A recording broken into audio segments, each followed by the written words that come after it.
Hello and welcome. I'm excited to walk you through a new ideated automation script that leverages Bimlink to seamlessly import data into your Revit model. With just a few clicks, the script pulls data from an external Excel file and pushes the data through a Bimlink link definition to update your Revit model automatically. The name of the script is IBL Import to Revit. Whether you're working with project data or updating parameters, this script does the heavy lifting so you can focus on design. I will demonstrate how powerful this script is during project setup, where it automatically creates new elements in the Revit model. Here's how the Office template file is set up. It's an out-of-box Revit project with a few views similar to what you would use for your own Office template. Elevations disciplines are set to coordination to support the creation of multi-discipline plan and enable placement of empty views on sheet. The file contains no sheets and uses default work sets and includes necessary view templates to be assigned to views when they are created. This task doesn't require work sets to be open, as Bimlink can import data to make changes with work sets closed, making the process highly efficient. When changes are synced to the Revit model, you can add a comment. This is the import Excel file location and this is how it's set up. Start by setting up levels, followed by work sets and sheets. Match the sheet name with the corresponding view name that will be created using the Excel formula. These formulas can remain in the Excel file without affecting the import. Next, assign the title blocks to the newly created sheets.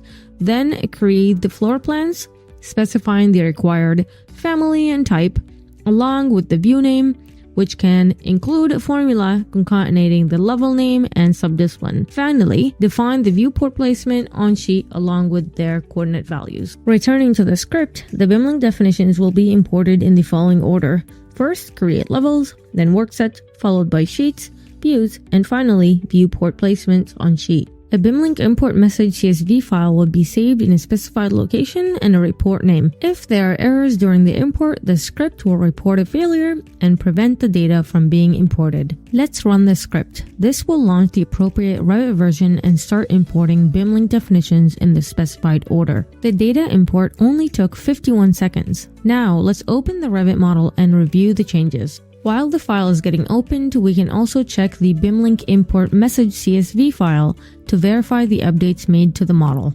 In the Revit model, you'll see that the views and sheets are created and the viewport names are correctly matched and suffixed with the level name and subdiscipline name.